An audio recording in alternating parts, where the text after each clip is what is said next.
Morning, Tom. It's a nice sunny morning here in Bempton. Makes a nice change. This morning I thought we would talk books, and I think we all like a nice book. And there's nothing more nicer than going round some of these old bookshops and having a scout round for an old book. I don't do it so much nowadays because we're trying to downsize. But I've got this particular book today that I found in a little bookshop in Scarborough called Old Mother Hubbard's, and it's still there today. And it's called The Cruise of the Calgaric. Now, the Calgaric, as you probably know, is a ship that belonged to the White Star Line, owners of the Titanic, of course. And I just picked this book up for a few pence, and I mean, I didn't even open it up in the shop to see what it was about. But when I got it home, I was quite surprised because it's a book about a cruise which took Girl Guides and Boy Scouts from this country to North European ports. And it is quite amazing, really, how this really got started, because it's quite an endeavour way back in the 1930s. And it was an idea that was dreamed up by Lady Baden-Powell and a colleague of hers, and they just, I think they were out in Poland at the time, and she just came up with the idea of, wouldn't it be nice to get our British Girl Guides and Boy Scouts over to these countries to meet their guides and scouts. So this is basically what it's all about. So we'll have a look at the book. There's some nice pictures inside it, nice photographs, and of course I'll do some more commentary. Right, so here we have a picture postcard of the Calgaric, Tom, although this is a copy I made from one I had in my collection.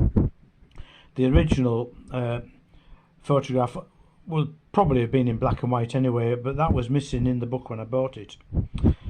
So scanning across here, we got The Cruise of the Calgaric, August the 12th until the 29th, 1933. The book's being compiled by Rose Kerr, International Commissioner. And there's the address of the Girl Guides Association. So here we have White Star Liner Calgaric, Scouters and Guiders Cruise to the Northern European ports. And here's a list of the crew. The Captain or Commander F.J. Bird, Assistant Commander and Chief Officer W.H. Marker, Chief Engineer H.S. Freeman. But the one that really caught my eye was this gentleman down here, the First Officer, Joseph Groves Boxall, who of course was the Fourth Officer on the ill-fated Titanic. Boxall was born in Hull in East Yorkshire, only about an hour away from where we live here at Bridlington, and he was born at number 27 Westbourne Avenue, and he lived about 6 minutes away from where my great aunt Edith lived, and she lived on Fountain Road. So that is the crew, and this of course is the route the Calgaric took. We started off at Southampton and sailed on to Rotterdam and so forth. I mean, this was an unbelievable cruise for these youngsters in the 1930s. I mean, I don't think anything's done like this today. And I mean, I've never been a scout, and I've never been a Girl Guide as well. But this is absolutely staggering to me. They must have had a wonderful time. So here we are at Southampton, the Calgaric alongside. If you look just in front of that crane on the right hand side of the photograph, you'll see a 4-funnelled liner, and that happens to be the Olympic.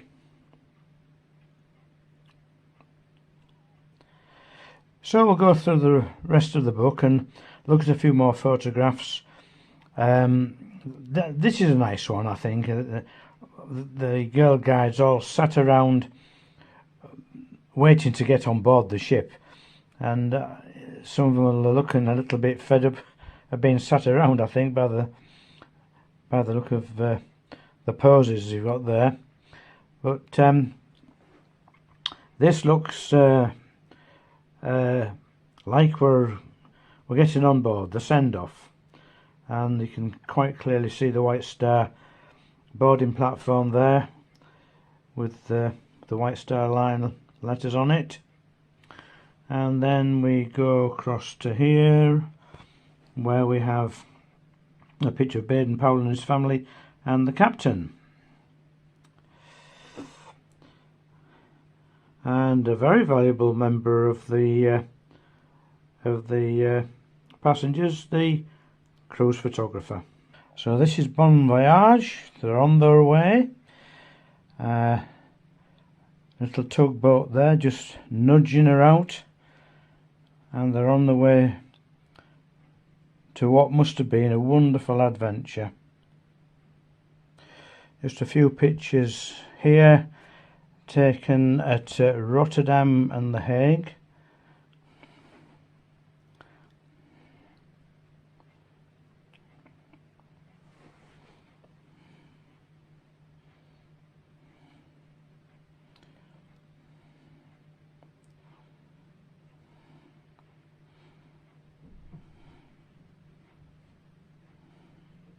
This picture here is of them all leaving Rotterdam after what must have been a nice day for them.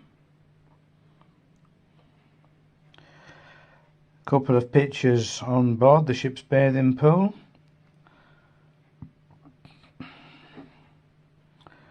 And the all-important lifeboat drill. And the deck games. This deck game, I believe, eventually became known as shuffleboard, and it was a bit like a pool table, and you played it with weights. I think I'm right in that diagnosis. And taking the air. And on this trip, in actual fact, it wasn't just scouts and guides. They could actually bring friends and relatives as well. So there looks to be quite a mixture there of different ages. And here's some pictures that were taken in Poland.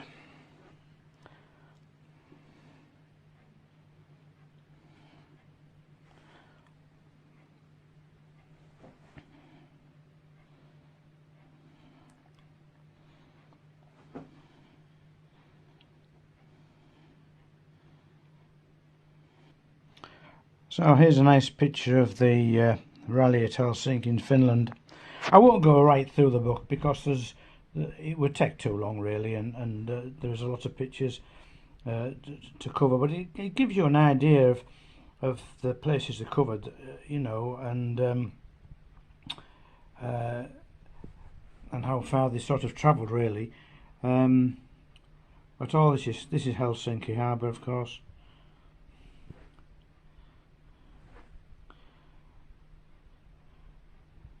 There's some lovely photographs, really. So this is a picture of the Calgaric homeward bound back to England.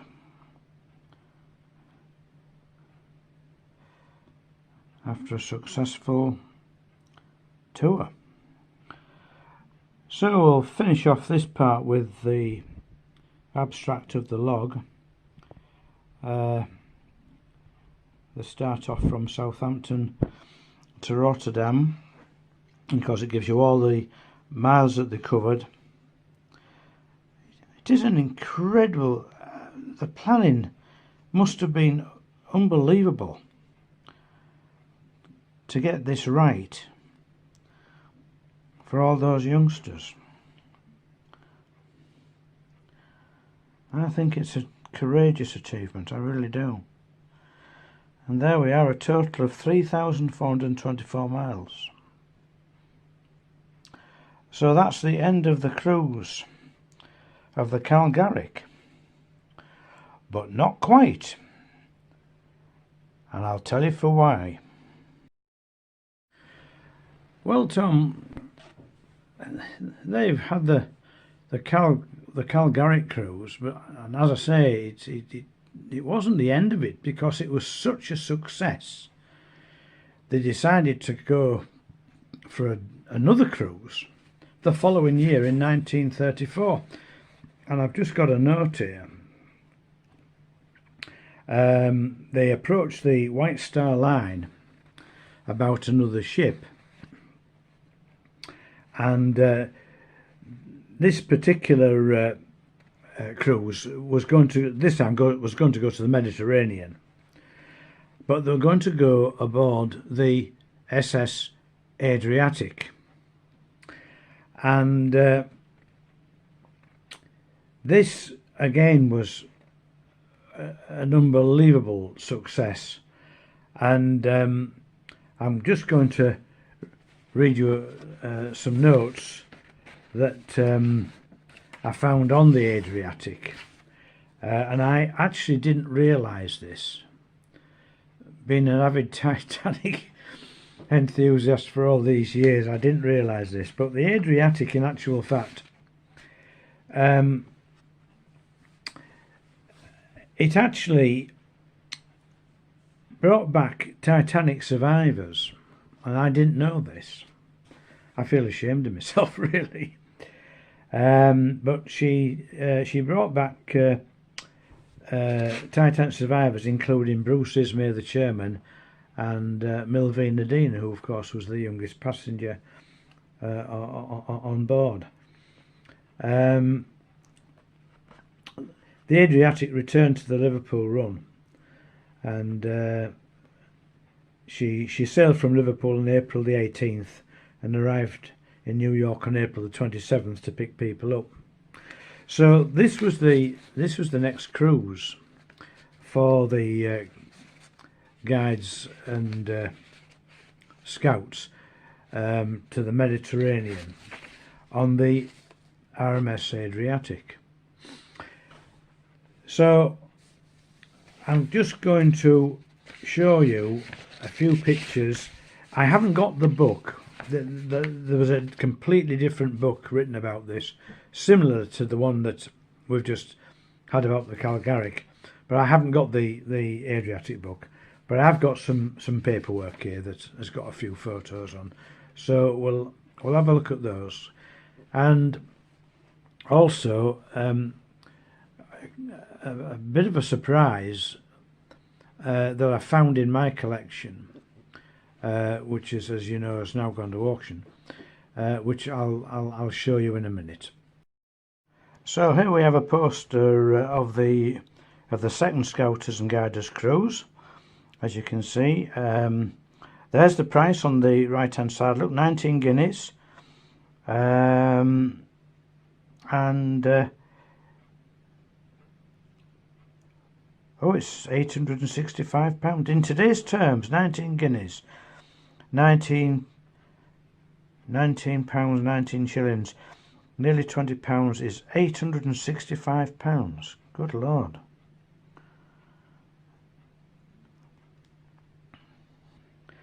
So a picture of some of the girl guides that went on this trip.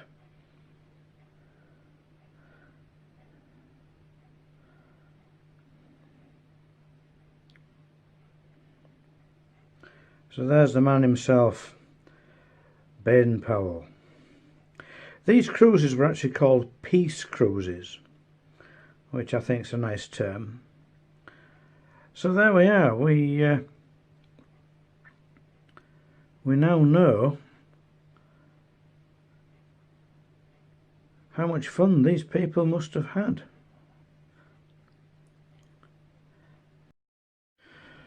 Well, Tom, as I mentioned earlier, something very strange turned up when I'd started looking at the Calgaric book and the information on the Adriatic, and especially with the Adriatic cruise, because a number of years ago a friend of my sister's, actually, who goes metal detecting, turned up at my house with a little fruit knife and a White Star Line officer's button.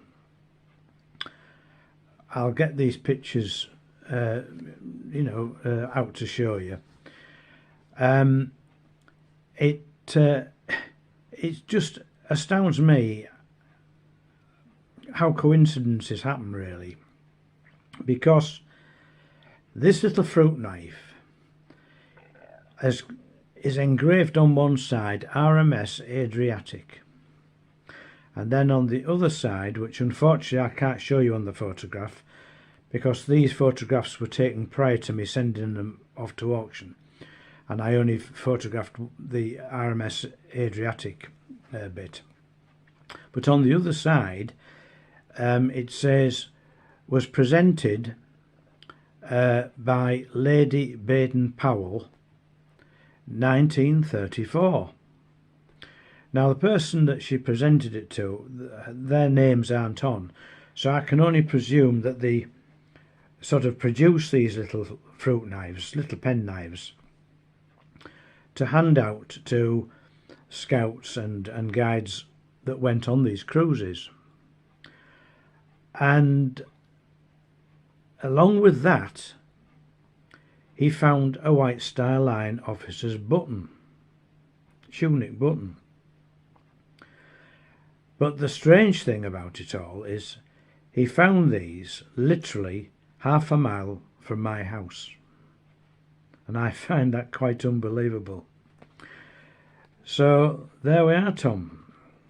The cruise of the Calgaric and the cruise of the Adriatic. So I hope people enjoy this, and see you again. Well, Tom, these are the two little objects I was telling you about, the little fruit knife or pen knife and the White Star Line officer's button. You can just see where the name of the ship is right in the centre of the knife there, RMS Adriatic. It's not quite clear, but Hans printed these off for me actually, so that will make a difference. And then of course on the other side of the knife it says presented by Lady Baden-Powell, 1934.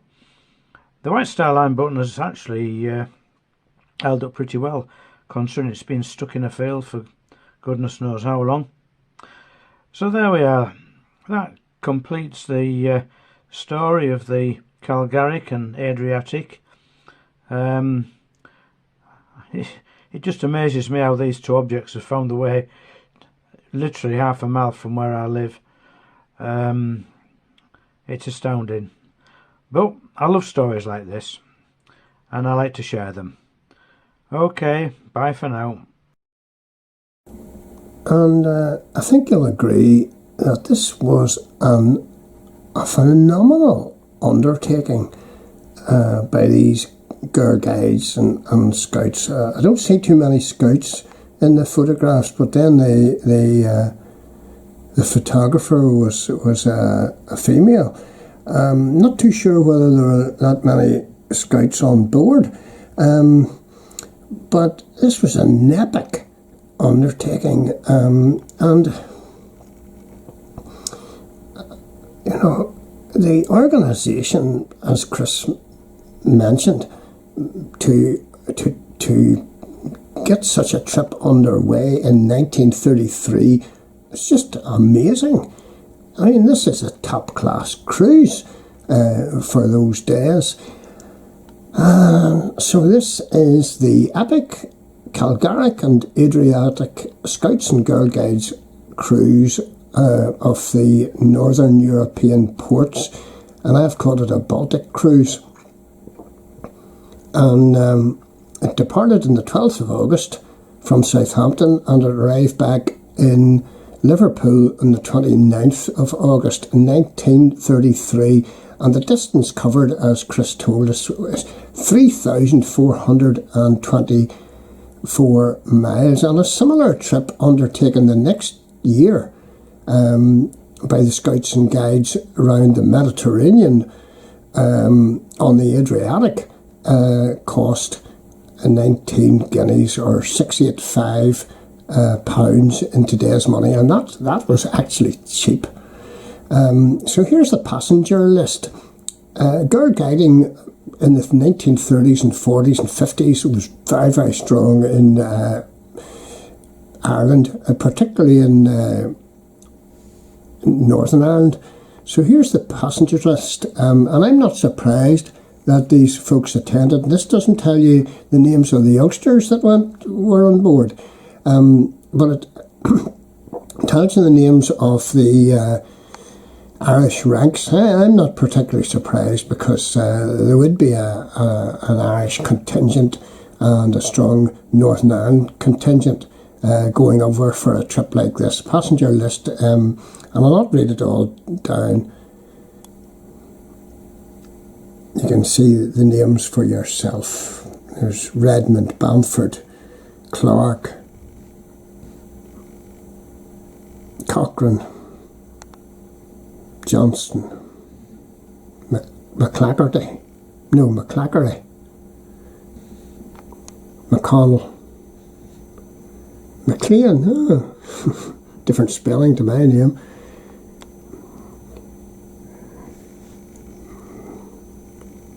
Miller Brown, G. Moody, another Moody, Phyllis Nelson,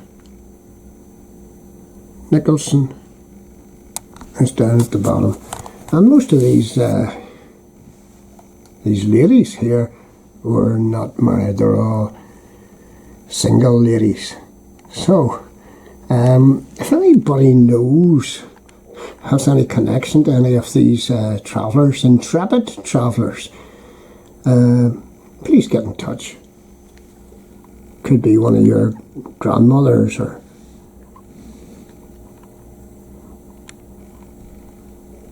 maiden aunts or something like that.